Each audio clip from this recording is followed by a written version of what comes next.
Welcome back to Market It with ATMA, where we share the tips, tools, and strategies to help your business be successful. Thank you for joining us today. I'm your host, Storie, and today we're diving into episode 4, the grow phase, where you learn how to turn leads into lifelong clients. Mr. Bryan Acosta is joining us today, CEO of Advent Trinity. Welcome, Bryan.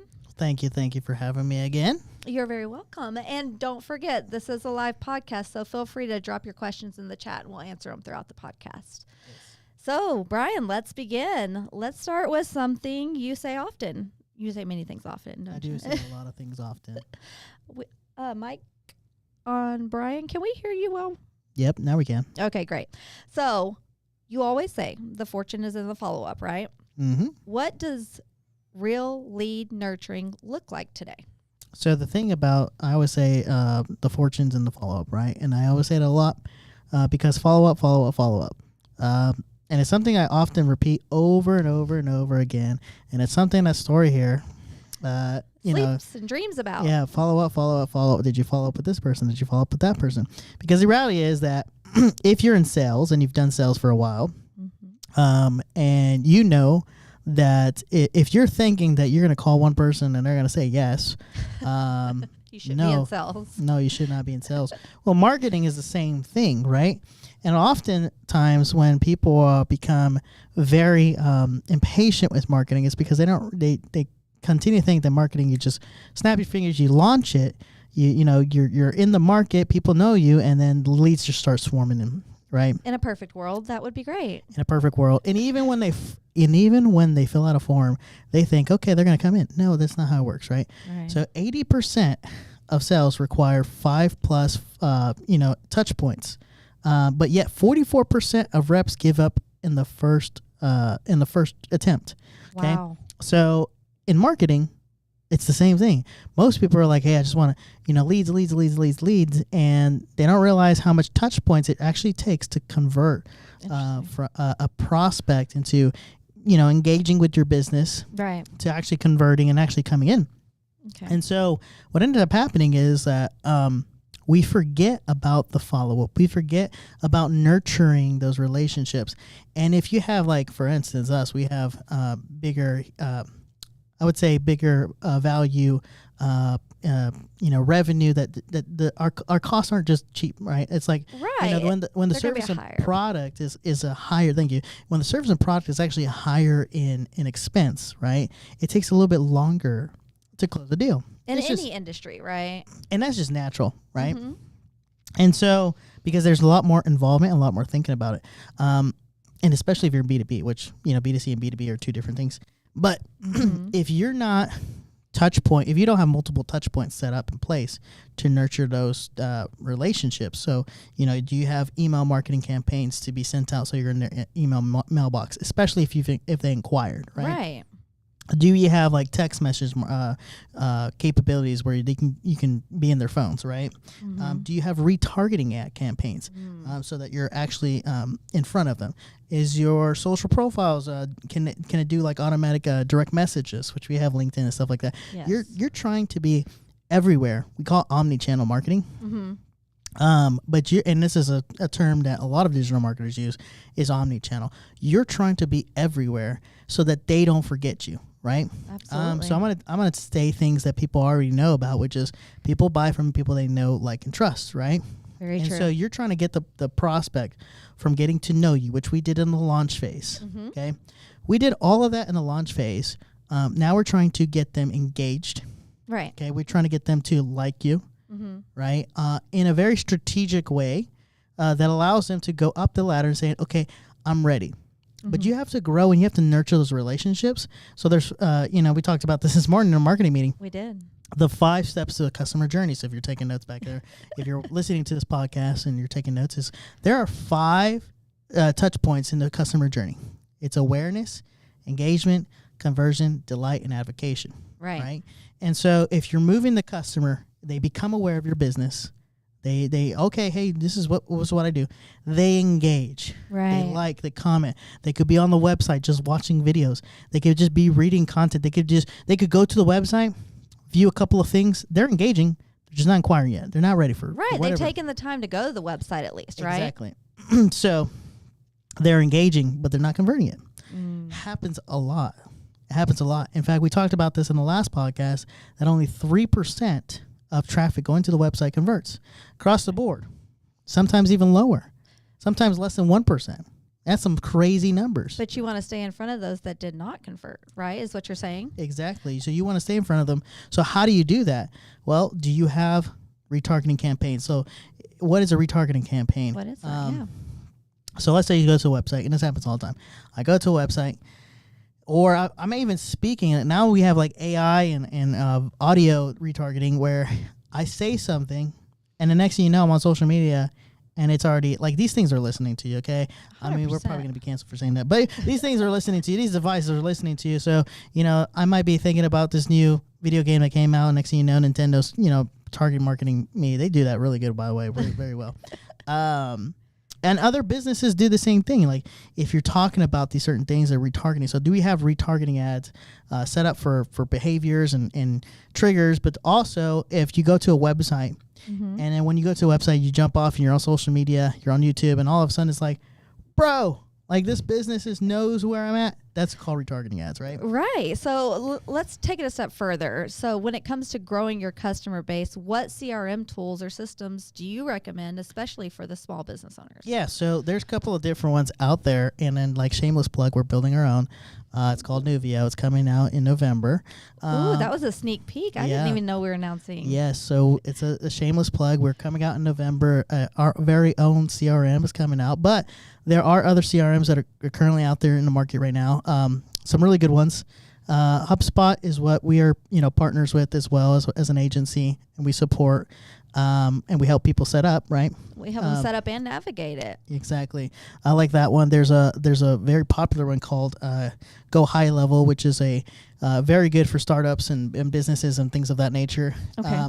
Active Campaign is another good one, and MailChimp are another good one as well. So I would say if I'm starting off, I would take a look into what you're trying to accomplish first. Okay. The thing about CRMs is they all work differently, and they all have different purposes. Even the one we're designing ourselves and developing ourselves may not be the right fit for like a full suite like sales team. Right.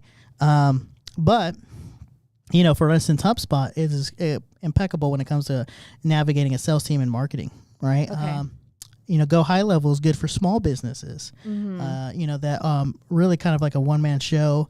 The owner's kind of in charge, and they just really want to see some where things are going with their marketing and advertising and things of that nature. But the most important thing is, do we have email marketing?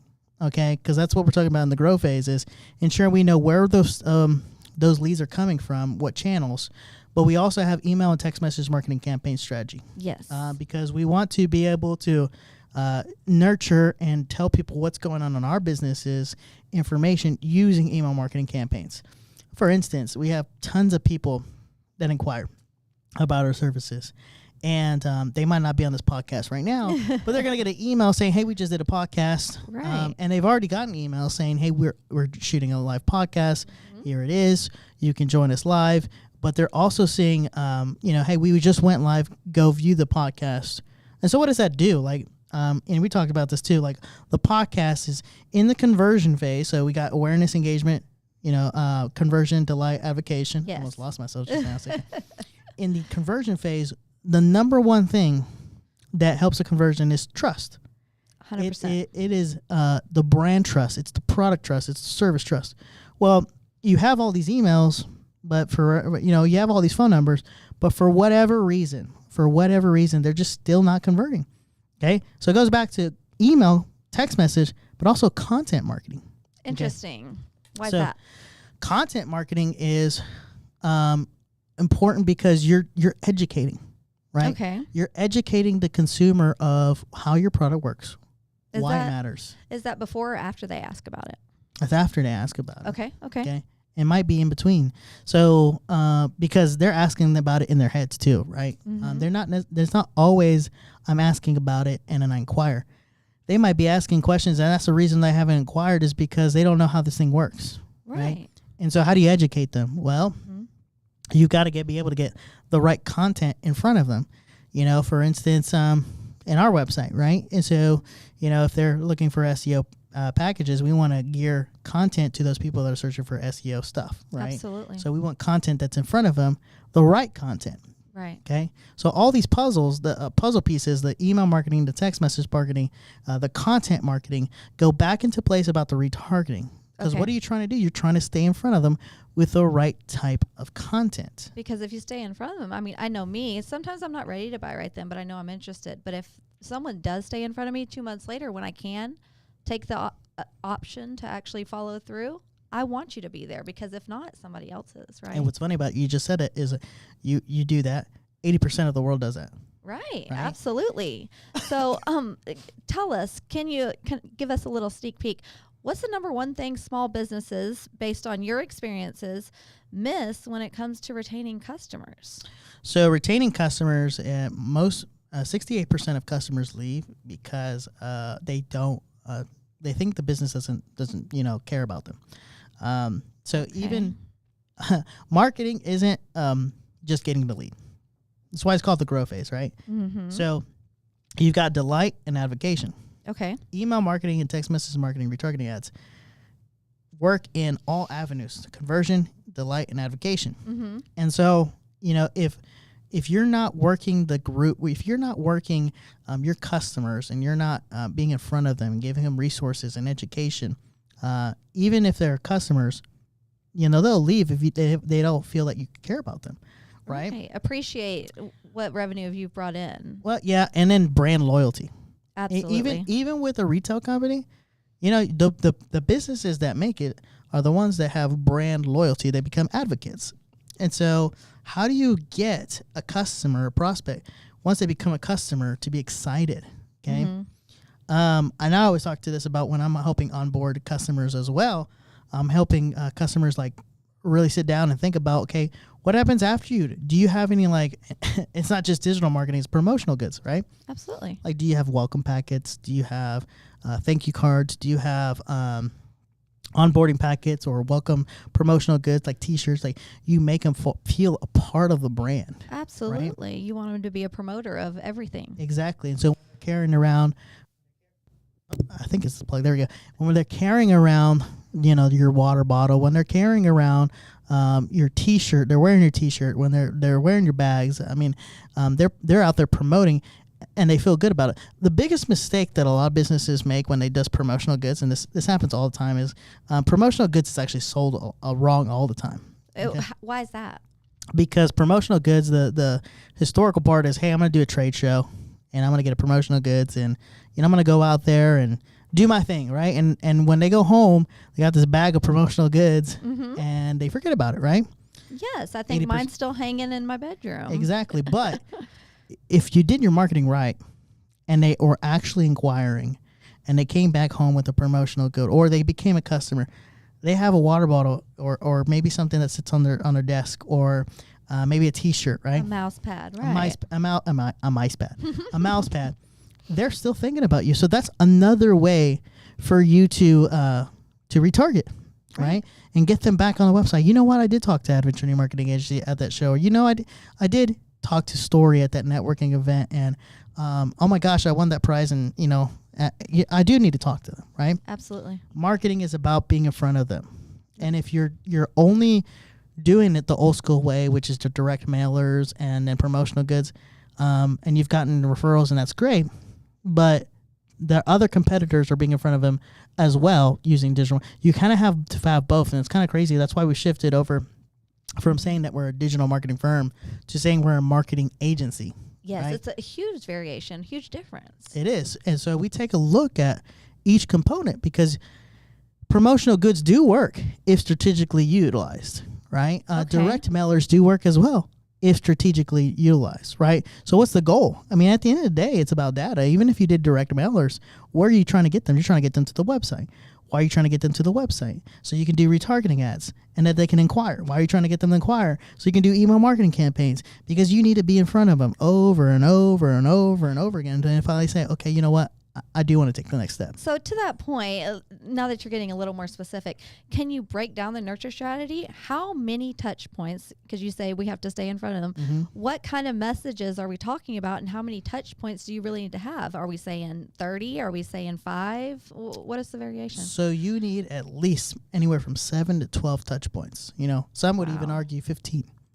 Okay, but kind of just a median is like 7 to 12 touch points. Okay. So what kind of drip campaigns are you and this goes to any outbound marketing. Like Storie is now starting to think about her life and why we do things and the way we do it now, because she's having PTSD of her sales, right?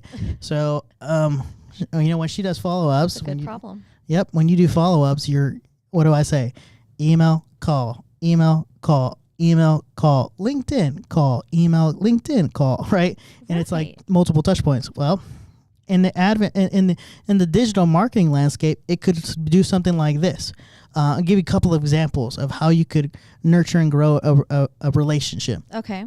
So first, I could do a direct mailer or a mail piece, and I could send it over to and this is just like sales 101 here, okay?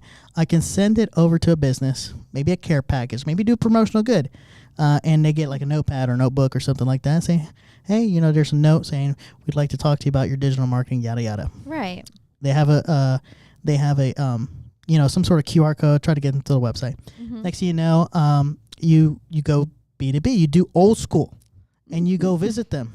Okay. And yeah, right. But before you go visit them, you email them because you have their email, or let's say you don't have their email. So what happens is if you don't have their email, you go visit them. You do the store visit, and you knock on their door, and they still don't answer. The owners has their gatekeeper, and they're like, man, this business is just relentless. So next thing you know, that business owner's like, who is this person, or who is this business? Then they go to the website. Ooh, so that's kind of the hook. I mean, you've engaged them enough to where they want to go and see what you're about. So then they go to the website. Who is this person? What do they do? So then you go to the website, and once you're on the website, okay, all right. So then they're on Facebook, and then next thing you know, you come. So it's like, okay, I've got to know. You guys are relentless. Like, what? Why? I mean, you're going to get people always mad. I mean, that's just the nature of marketing and advertising. Well, and not sales. so much go in every time trying to sell to them. Maybe that second touch point is just to say, hi, I wanted to introduce myself with no expectation, right? If you do it strategic enough and less salesy enough, the methodology could be beneficial. And then you're going to be like, okay, I've got to know what you're doing because I need to do it for myself. Like, and this is part of the program, right? We have a lot of clients that say that, actually. All the time.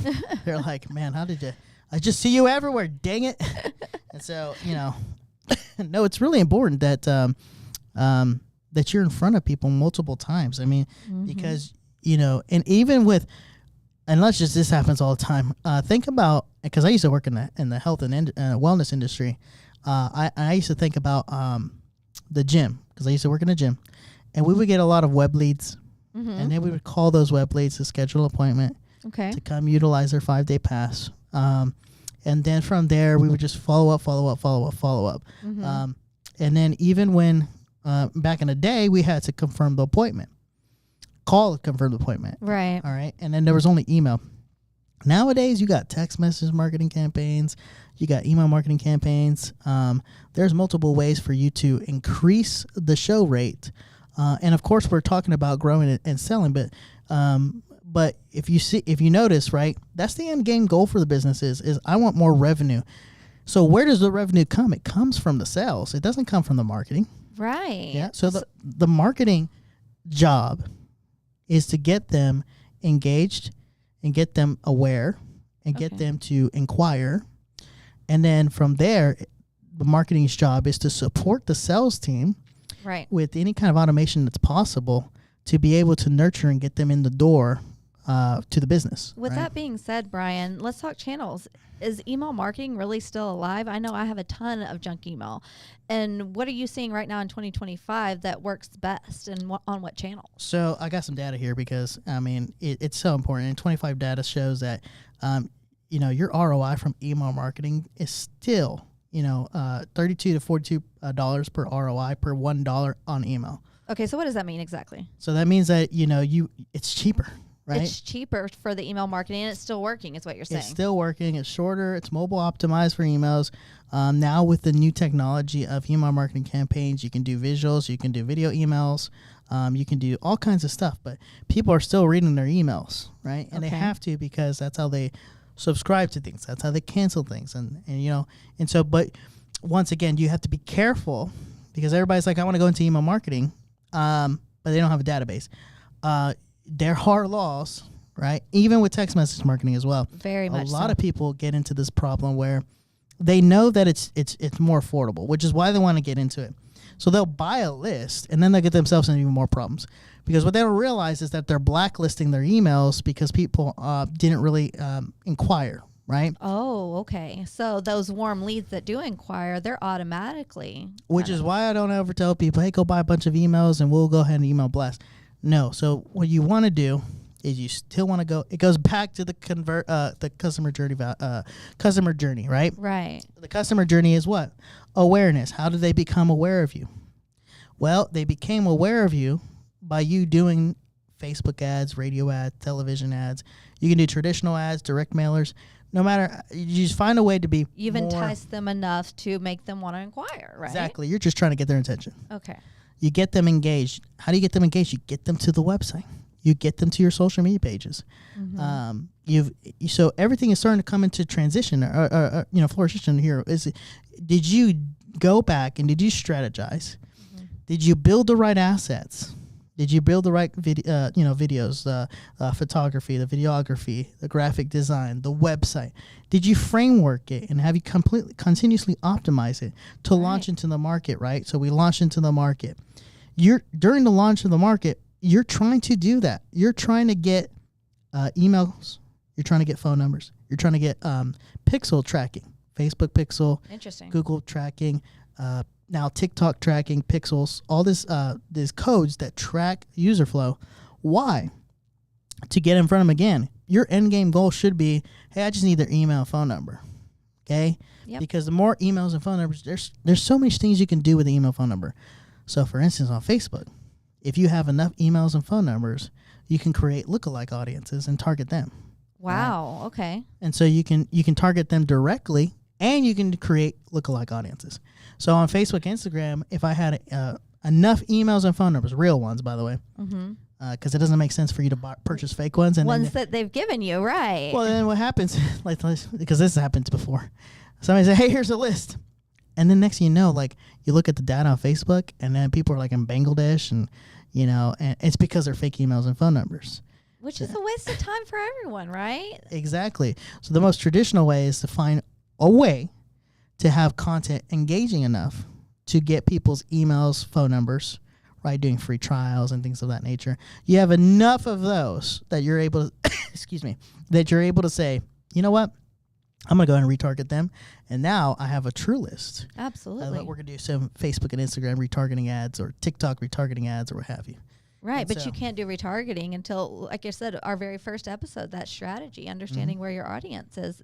It all encompasses each other to bring it back around. Yeah, it's all about data. And the big thing is, it really goes back to ensuring that you're optimizing that build phase. Because if people aren't engaging, you launch and you're not getting enough emails, you're not getting enough phone numbers, and you're just like, hey, look, they're very quick to say, it's Facebook's fault, it's Google's fault. That data tells you, hey, let's go back to the content. Yep. Right? Let's go back to the website. Let's go back, let's figure out why they're not engaging. Data tells everything. Absolutely. So tell me now, we've got the data. You're saying email marketing is still there and retargeting. So what about automation? How can businesses personalize their follow-up at scale without sounding robotic or fake? Because that's before I came and started working with you, that was a really hard part. I don't want them to think I'm spamming them. I want to give them something they can use, right? Mm-hmm. So I guess it really depends on the goal and what you're trying to accomplish. For you to not, there are certain things that you say to everyone. Of course. Right? It doesn't matter who they are. Mm-hmm. Right? And so if you can figure out, okay, what am I saying over and over and over again to multiple prospects, it's the same thing, then it's not going to sound robotic. For instance, if this is a prime example, I get emails all the time. Replies back, by the way, when people schedule an appointment and they don't realize they're getting hit up with automatic emails, they think I'm truly emailing them. I get it all the time. Well, Bryan sent me an email. Yeah, Bryan sent me an email. No, that's automation, but it sounded real. Yep. Because you put some thought into that response. Exactly. Is that correct? Okay. Yeah, you put some thought in your automations, and you make it sound as authentic as you can and as possible. Mm-hmm. Now, if you got cold leads, if you got warm leads, or anything like that, where you're trying to re-engage them, providing them resources, right? This actually goes back to content marketing and the website. So the website, once it's built, it's not completed. Mm-hmm. That's the biggest mistake that people make when they get into marketing. They think, hey, I'm just going to build a website and they will come. It's not like that. It's a machine, and you got to keep on growing. It's ever growing and changing, right? So once you build the website, you have the foundation. Well, the content marketing, as you're growing, nurturing, is now you're thinking about how can you nurture the customer. And if you don't mind, let me get into more detail right here before we get into it. Absolutely. So this is good for us. Let's just take up a marketing firm, okay? Mm-hmm. So we built the website. We've got the services. That's great. But now we have people asking questions. Well, how do you do this and how do you do that? Mm-hmm. So you provide a resource center, basically. FAQs. All of this is a part of the content marketing. FAQs, asking questions, maybe articles, right? Mm-hmm. Maybe if you're in the health and wellness, right? Yeah. You have a product that is new, okay? You would want to start creating content specific to maybe symptoms that that your product service provides that solves right? For you, right? And so you provide real resources on answering questions that people are asking about those. And so, are you building a resource center that your salespeople can utilize? Right? Absolutely. Because sometimes what happens, and this has happened to you too, right? Like people get questions all the time about, well, how does this work? And how do you do that? And, and do you have the right resources to say, hey, check this out. Check this customer, portfolio out. Mm-hmm. Or, hey, have you read this ebook that kind of walks you through the customer value funnel, which is a free ebook. So we do ebooks, right? This right here mm-hmm. is a resource, right? Absolutely. That you're always out there. Hey, you had a lot of questions about follow-ups and why the website's never done. Absolutely. Well, how about you listen to this podcast where Bryan talks about why you need to continuously do content marketing. What is content marketing? Well, if your customers are still on the fence and they're still not converting for whatever reason, mm-hmm. are your salespeople equipped with resources to send to them? Absolutely. And are you guiding them back to the website to do SEO, right? So all of this, you can kind of see it's a machine. No, I would have to agree with you 100% because anyone that reaches out, say a form and wants a consult, so I can't meet with them right away. So usually we have to schedule a meeting, right? Mm-hmm. If I get a notification that someone wants to schedule a meeting, I immediately send them a FAQ link via mm-hmm. email so that they have some ideas of what we do and how we do it prior to our call, which ultimately helps me convert at the end of the day because then they see the legitimacy, mm-hmm. right, at the end of the day of what we do and how we do it. Well, and if they're struggling with something and they're like, well, I'm really struggling with XYZ. I just don't understand why people aren't, inquire with me. Well, have you read this customer value journey, or have you read the customer value funnel, right? Mm-hmm. So it's an ebook that we have on our website, and it walks you through kind of what we did for multiple businesses, Nuvodesk, our business, even the software company, like what does that funnel look like and how do we get them engaged enough to convert, right? Absolutely. So one last question before we start our Q&A. You help companies double their revenue. I mean, I've seen you do it many times just through nurture campaigns. Can you share a real world example of that? Yeah, Nuvodesk, right? We talked about that in the last one. So Nuvodesk, we had quite a bit of emails and they just weren't being nurtured. And next thing you know, we did events. Mm-hmm. And what's crazy? Okay, here's a crazy thing. So we actually, Nuvodesk actually had a bunch of virtual mail. They just have virtual mail. They're paying maybe $50 to $60 a month mm-hmm. Mm-hmm. for virtual mail, but all they use is the mailbox. They don't use the conference room, but they didn't even know that all of this existed. In fact, we get it all the time. They come in here, wow, You guys have a pocket conference rooms, right?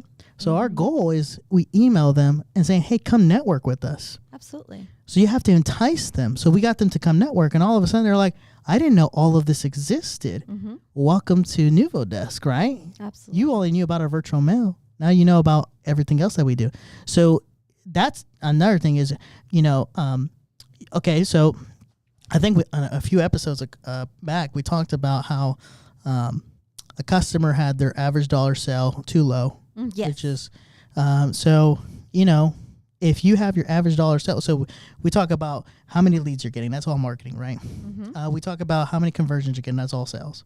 You talk about revenue, right? And then you talk about transactions and average dollar sale. Average dollar sale. If they're not paying enough and you have a wide variety of products and services, is how do you get somebody from a lower paying customer to a higher paying customer? Yeah. That's all through nurturing that relationship and nurturing those businesses, right? The trust level that you've created from the start. Exactly. And so, upsell strategies. Every business should have an upsell strategy. And if you don't, you're setting yourself up for failure, right? As a business. Because you have to have, this is actually, let me go back to the customer value funnel here, because we actually have an ebook that you should go ahead and go to our website and download, because this is how we've built and scaled multiple businesses, and it's actually a part of the grow phase, right? It's, do you have a product or service? Well, first off, do you have something that's free that people can inquire? A free introductory call, a free ebook, a free podcast to show, free whatever, right? Yep. Free session, free. Okay. Do you have something that is a small value? Small value is, hey, listen. Your cost is low. Cost is low, and it's just to get them providing to a try. value. Okay. Okay. So in this case, excuse me, I have this terrible cough. It won't go away. In this case, you have the free. You're trying to do one thing. And it's very simple, is get them from free to paying customer. And you actually don't care how low that is. What you're trying to do is, obviously, it's not going to be making you millions of dollars. That's not the goal of this item. This item is to get them from becoming a prospect to becoming a part of the customer community. Right. And once they're a part of the customer community, and sometimes they'll be, all the way to the big items. But now we get them to the next level. Okay, here's XYZ. Now we get them to the next level, right? So, for instance, if you had a brick and mortar, if they filled out a form, offer them something that's going to get them in front of you at that brick and mortar, right? Exactly. Is that what you're saying? Okay. So every business should have this kind of secret funnel, super secret funnel. Customer secret funnel. Yeah, I'm not going to give out my secret funnel on podcast, because then the entire world will know and try to take all of our business ideas. Y'all can call me. I will help. No, really though. If you download the ebook, some of that's in there.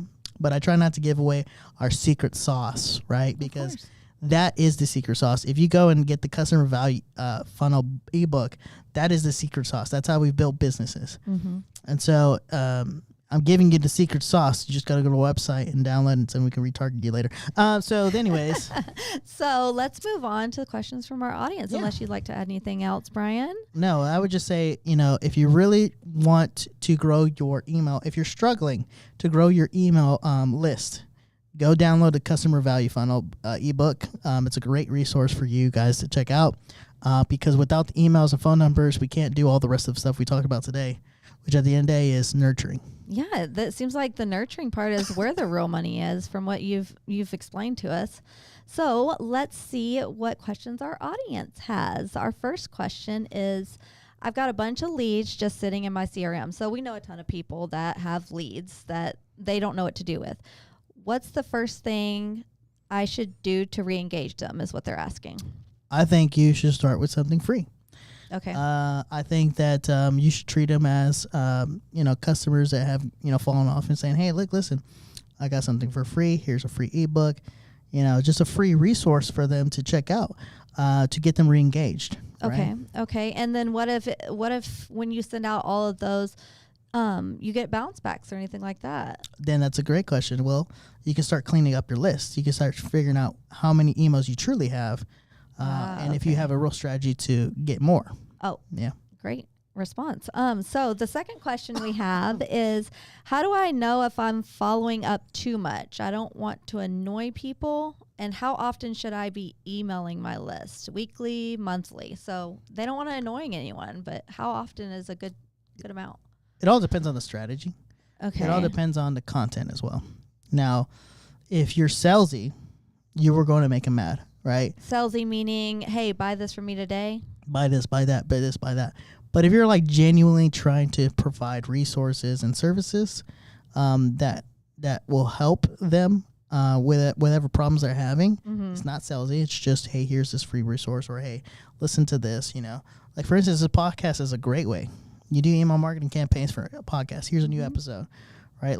Tune into this. Okay, it's a very great way to get them to listen, to get them engaged. And we're not saying right now, like people are viewing right now, we're not forcing them to book and schedule a meeting with us. Like, it's not like, hey, you need to schedule a meeting. We're legitimately trying to help by providing resources. Absolutely. Right? And so if this is part of the nurturing, we're hopefully nurturing and educating and helping that business, even if we're not helping them, monetarily. Okay, right? So let me expand on that question just a little bit. So you're saying it depends on the strategy. If you haven't gotten a response from somebody and you've been sending them an email every week, should you go to a month-to-month basis, or should you just continue engaging until they say no? Well, I mean, you're kind of thinking of it like a sales right, right. Of course. If you're doing sales, you stop and kill it at 15, right? Okay. But if you're doing sales emails, I mean, it's every 3 business days, 3 to 5 business days, right? And then you kill it. If you're doing nurturing, you do monthly newsletters, maybe even sometimes weekly tips or resources, announcements. You're providing value for free. Okay. So you kind of answered our next question, but let me ask just to be safe. What type of content actually gets people to take action? I feel like my emails get ignored.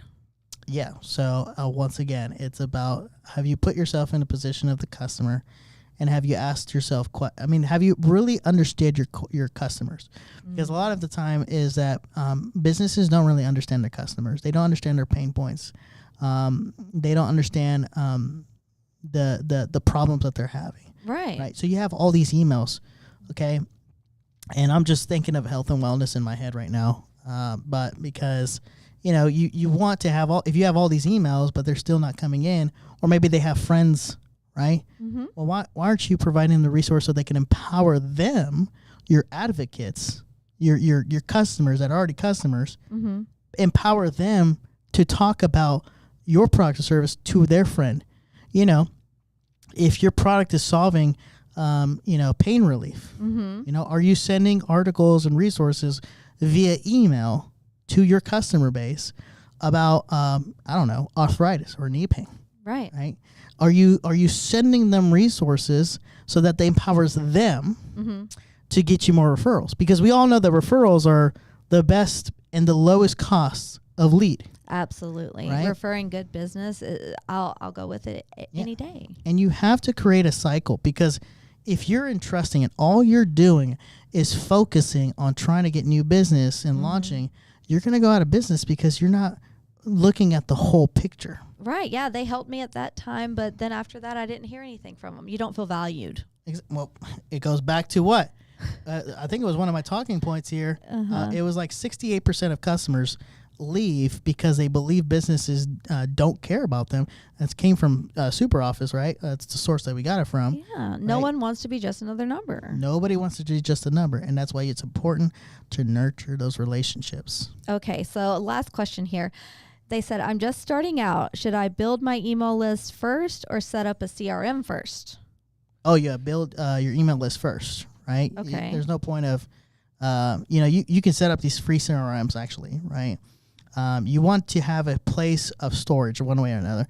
Some people start with one CRM and move to another, and that's fine as long as you can store the emails, but you build your email list first. You can't email market without having a list first. Okay, great answers to all the questions. If any of you have any additional questions or need help, this is the final episode of episode 4. The final episode is next week. We'll need you all to join us then, because that's when you really learn the full encompass of what we've all gone over today. Bryan, thank you for being on the show again. Thank you, guys. And to all of our listeners out there, keep tuning in, and we'll see you next week.